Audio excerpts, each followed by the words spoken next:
menyebut, Imam Az-Zahabi dia menyebut bahawa antara dosa besar yang disebut di dalam syariat kita yang dipanggil syahadatuz zur. Syahadatuz zur ni apa dia? Penyaksian tipu. Saksi cara tipu. Dia bawa dokumen, betul, ada dokumen, ada saksi, tapi semua bohong. Boleh jadi menang, boleh jadi menang. Boleh jadi menang kalau dia pandai dan sebagainya. Tuan-tuan, boleh jadi tak menang, boleh jadi menang. Tapi Nabi SAW pesan, Allah Subhanahu Wa Taala pesan. Allah Subhanahu Wa Taala sebut apa? Walladzina la yashhaduna az-zur. Allah Subhanahu Wa Taala di dalam ayat ini, dalam riwayat Imam Tirmizi, Imam Abu Daud dan Ibnu Majah, adalah syahadatuz zur, adalah syahadatuz zur asyirka billahi ta'ala marratain. Sama orang yang membuat sumpah saksi, sumpah tipu ini ataupun penyaksian tipu ini, Nabi SAW kata dia menjama'i syirik dengan Allah 2 kali ganda. Punya besar nak habaq kata melampaunya orang yang melakukan penyaksian cara tipu. Wajtanibu qaulaz zur. Nabi Allah SWT sebut, hendaklah kamu tinggalkan penyaksian ataupun nak dakwa orang dengan membawa saksi-saksi yang tipu. Hadirin yang dirahmati Allah Subhanahu Wa Taala, saya nak sebut hadis-hadis yang banyak ni supaya kita tengok apa maksud, apa bencana, bahaya kepada orang yang nak dakwa seorang tapi dia bawa mai bukti-bukti yang palsu, saksi-saksi yang palsu di dalam agama kita macam mana. Kata Nabi SAW dalam riwayat Ibnu Majah dan Al-Hakim, la tazulu qadama syahidiz zur yaumal qiyamah hatta tajibu bihin nar. Tidak berganjak telapak kaki kita, tak akan ganjak, tak akan melangkah ke depan selangkah ataupun ke belakang selangkah, kecuali pada hari kiamat nanti, kecuali Allah Subhanahu Wa Taala kalau dia berganjak tu, ganjak masuk neraka terus. Dia berdiri di depan Allah Subhanahu Wa Taala, dia tidak akan berganjak kaki dia melangkah ke mana-mana, kecuali kalau dia bergerak tadi ni, bergerak terus menuju syurga, neraka Allah Subhanahu Wa Taala.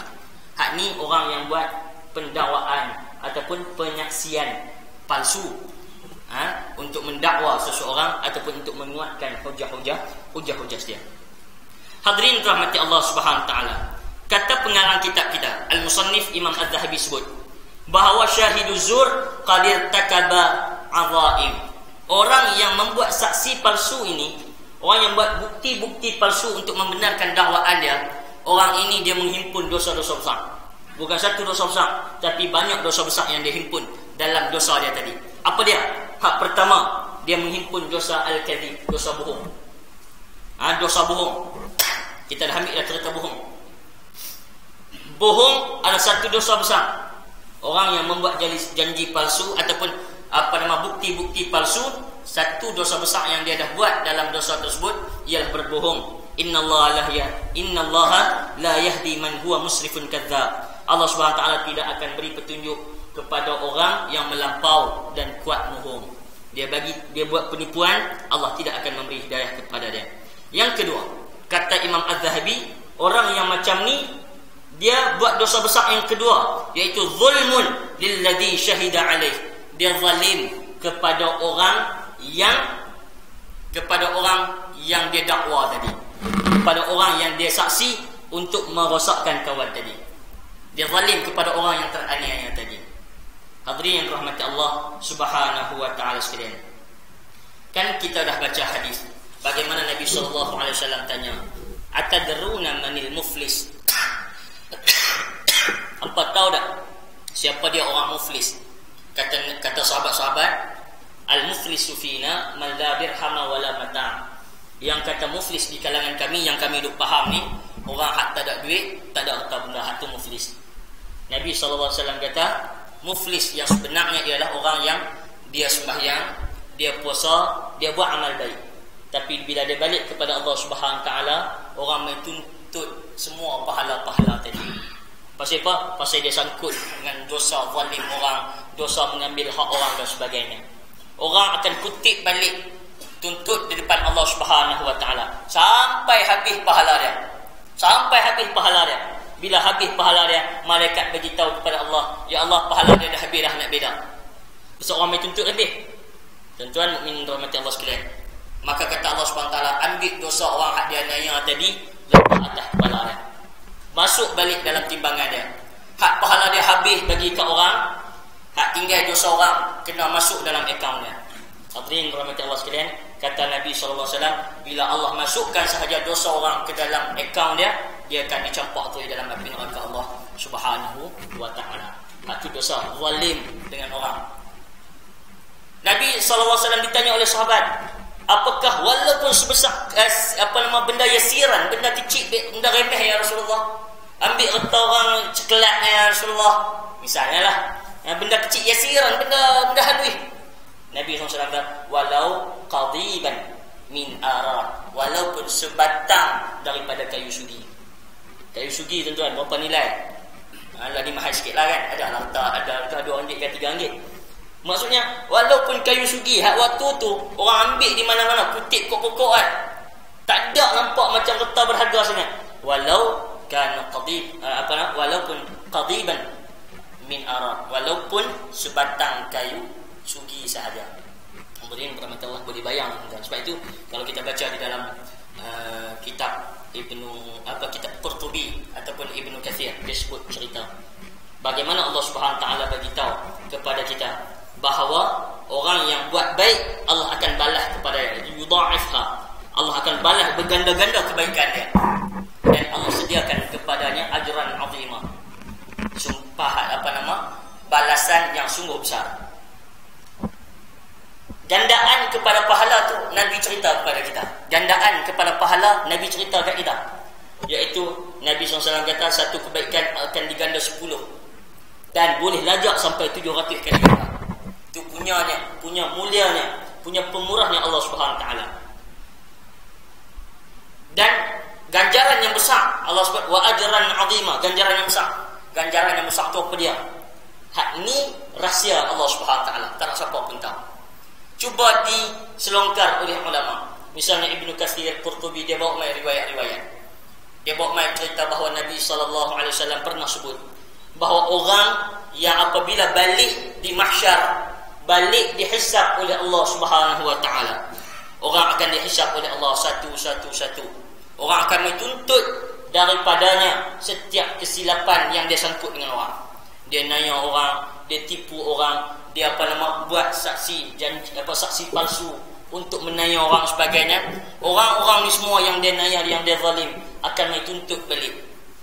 Ada satu orang, kata dalam riwayat, satu orang ni habis pahala dia kutip bagi habis ke orang lah, cuma tinggal sebesar zarrah. Zarrah ni apa dia? Ada ulama kata semut kecil. Semut hak paling kecil, hak tu besar zarrah. Ada ulama kata bukan semut hak paling kecil, tapi kepala semut hak paling kecil. Nak buat kecil lagi, maksud zarrah ni. Habis beda habis tu semua dah. Tinggal sebesar tu ya kebaikan yang masih bagi lagi. Sebesar ni lah Allah kata kepada dia, gandakan hak sebesar tu sebanyak-banyak kali ganda yang Allah berikan izin, kemudian masukkan dia ke dalam syurga Allah Subhanahu wa taala dengan izin Allah Subhanahu wa taala. Hak tu yang kata ajran azimah, ganjaran yang besar. Ganjaran yang besar tu apa dia? Rahsia. Ulama kata hak tu nak menggambarkan ajran azimah, ganjaran yang besar yang Allah sediakan. Pasal apa? Walaupun dah sikit yang tinggal hak baik dia, hak dengan baik ni lah, dengan rahmat Allah, Allah masukkan dia ke dalam syurga Allah Subhanahu wa taala. Hak tu ajran azimah yang dirahsiakan daripada orang. Siapa pun tak tahu besar mana ganjaran yang Allah nak bagi kepada orang. Cuma soalan dia tuan-tuan, soalan dia, kita ni nak bedak pahala kita ke orang ni. Kan? Kita akan dituntut oleh orang-orang yang kita zalim. Kita tengoklah balik ke diri kita. Hak kita buat pahala nak bagi ke orang ni macam mana? Kan? Hak kita buat betul-betul, nanti orang tuntut habis. Agak-agak boleh tak selamat walaupun sebesar darah. Hak tu yang duk seraya tu. Jangan duk ingat tak apa dia buat dengan orang. Jadi kita seraya hak tu. Boleh tak nanti orang mai tuntut, orang ni tuntut. Mana kita dengan ada anak bini lagi, duk pi biak orang, pi peluk dan sebagainya. Semua tu anak-anak akan tuntut. Semua tu orang akan tuntut. Yang kita naya, yang kita zalim, semua tu akan mai tuntut kat kita. Mai tuntut. Kita yakinkan kita boleh tinggal sebesar zarrah kebaikan untuk Allah Subhanahu taala, bagi sebab kita masuk syurga Allah Subhanahu taala. Tu kalau Allah nak bagi. Tu kalau hak ditimbang pula dengan hak berat, hak dosa-dosa lain, nah yang pula jangan. Kan apa nama dia pertimbangan hak kata mizan itu apa dia? Mizan ni ialah tengok di dua neraca ni hak mana hak lebih berat. Kan hak mana hak lebih berat? Hak jahat kita kan yang lebih berat ataupun baik kita lebih berat? Baik lebih berat, alhamdulillah ke syurga Allah Subhanahu taala. Hak jahat kita yang lebih berat, ini timbangan Allah lah ni.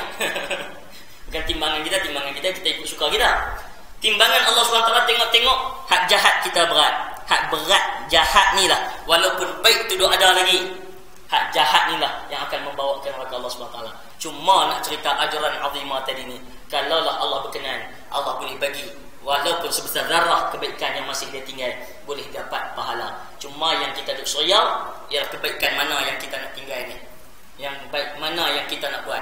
Sebab itu hadirin rahmat Allah sekalian, kita serulah kepada diri sendiri dan semua daripada kita, selagi mana hayat Allah berikan kepada kita, marilah tuan-tuan kita cuba tambah kebaikan dalam kita. Kita tak tahu kebaikan kita ni, sembahyang kita 5 waktu, sembahyang sunat kita, puasa sunat kita, baca Quran kita, belum tentu hak tu akan jadi modal kita. Belum tentu hak tu boleh membawa kita ke syurga Allah Subhanahu taala kalau tak ada berkait dengan orang. Alhamdulillah, kalau berkait dengan orang-orang main tuntut habis, tak ada apa kita depan Allah Subhanahu taala, jadi muflis, kata Nabi kita Muhammad sallallahu alaihi wasallam. Jadi hadirin rahmati Allah sekalian, kata Imam Az-Zahabi, orang yang membuat janji palsu, dosa besar yang dia buat ialah dia menzalimi orang. Yang ketiga, dosa besar yang dia buat ialah dia menyokong orang lain buat dosa. Dia menyokong orang lain dapat harta haram. Tuan-tuan, kan dia tu nak dakwa seorang, dia minta kita jadi saksi dia, ataupun dia minta kepada kita tolong buat dokumen-dokumen yang dia perlukan.